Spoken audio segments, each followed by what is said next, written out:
Now that we're definitely past the halfway point of this series, you would think I would have made some sort of cool intro for this series.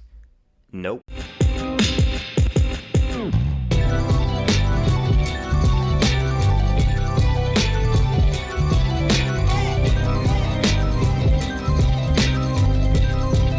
Let's get started with Update Aquatic, and it kinda sucks. Performance takes a massive hit because of all the additions to the ocean. I don't know the exact science or the exact reason why, but it did start the trend of, please give me my performance enhancing mods, please! I can't play Minecraft without my Optifine! Please, please, please! I just want 60 FPS, please! Putting aside the performance issues, let's just look into the features of this update. Turtles are an extremely interesting and well thought out addition. It affects a lot of other factors in Minecraft, and that's why I think it's really good. They add a new armor item from Turtles that give the player a potion effect when worn, while also being as durable as iron armor. Well, not durable, having the same defense value as iron. I don't know how durable it is, but that's on screen. It's an interesting idea to have a potion effect associated with an armor item, but it has yet to be replicated in the game since its inclusion.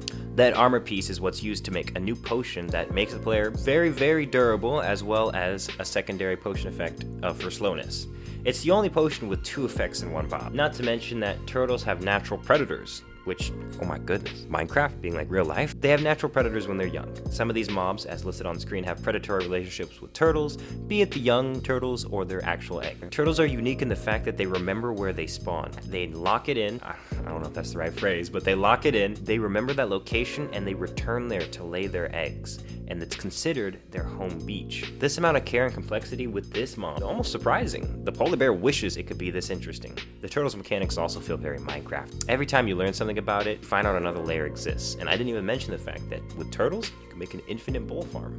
Why you would do that? Beyond my understanding. Moving on from the turtle, we go to the drowned. It's basically a reason for zombies to be a threat underwater. They spawn with a trident, they're a worthwhile addition and make sense as a variation to the normal zombie. There's not much to them besides the trident and the fact that they generally leave you alone during the day, as long as it's not raining, and they won't leave the water. They're a natural predator of baby turtles and turtle eggs as mentioned prior, and this just feels like it fleshes out the world more, more variations to certain mobs, in my opinion. The next up on our list are conduits, which are pretty interesting, because it kind of feels like there should be more variations, such as maybe an ice conduit or a sky conduit, but I don't know if we're there yet. As it is now, it's a solid addition to the game, and it has its uses as an underwater mob repellent, making it easier for builders to build an underwater base. Which, I think besides iron golems, this is the latest automatic defense system that actually kills mobs that Minecraft has added. When it's fully completed, at least, it does its job. There are many new decorative additions here as well. Coral and its respective dead variations add new designs for building and generally make the ocean look a little less like O-Block. Don't forget the new Prismarine blocks. They're pretty cool, as well as coming with stairs right on release, more than what I can say for Copper Block. But I think we can wrap this up, as there's nothing left to discuss with 1.13, right?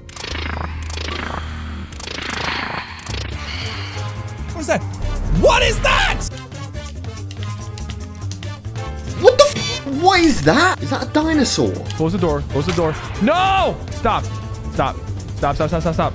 I'm dodging. I'm dodging. I'm dodging and weaving. I'm attacking. I'm fighting back. Okay, I know it looks bad. I know it sounds bad, but let's take it one step at a time. Phantom is a flying hostile mob that only appears at night. This is true. The Phantom is similar to creepers, and they try to pathfind away from cats. True and real. The Phantom is also the fastest of any mob, capping at about 20 blocks per second. They also ignore Mushroom Island, still spawn irregardless of the biome. They also drop one item, but it is a unique item, and the only stipulant that causes them to spawn is if the player does not sleep or die within 3 days of in-game time. If they fail to meet those requirements, Phantoms will spawn and attack the player. And from my guess, if you described this to me without showing it to me, I would say it's a stalker type enemy to encourage the player to sleep, because there must be a hidden, more disastrous consequence. On paper, when we look at the mob, there seems to be some flaws, but it looks like a good addition. So then why in execution do so many people hate the Phantom?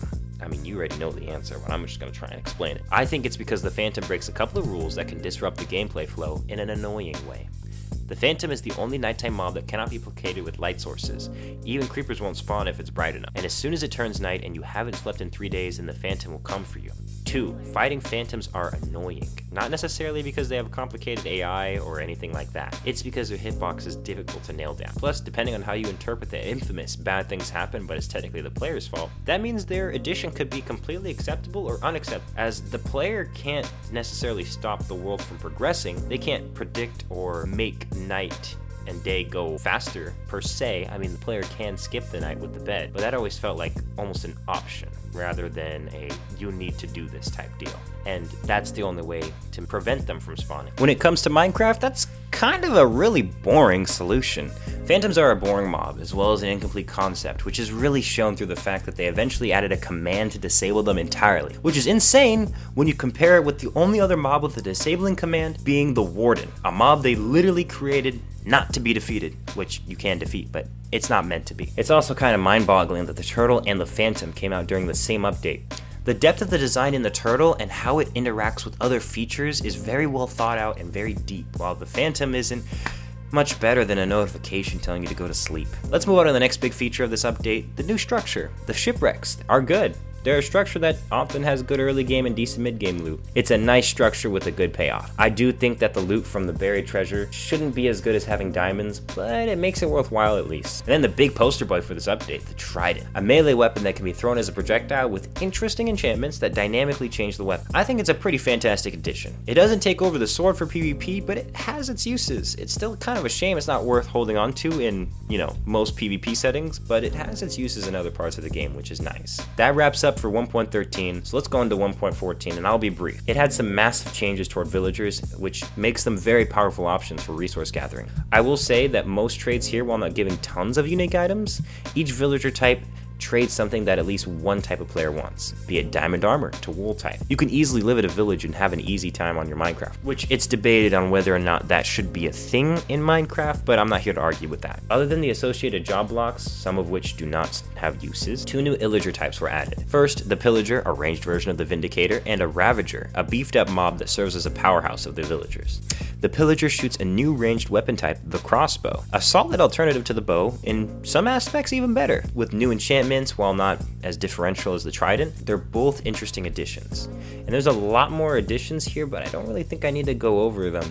They're mostly like background stuff and whatnot, and I don't think me discussing the game design behind the villagers would have been very interesting, because I think it's sort of just the evolution of villagers. They at first weren't meant to be traded with, but that was the intention, as they clearly just gave them the option to be traded with later on. And then eventually they just said, hey, let's improve it. So, cut.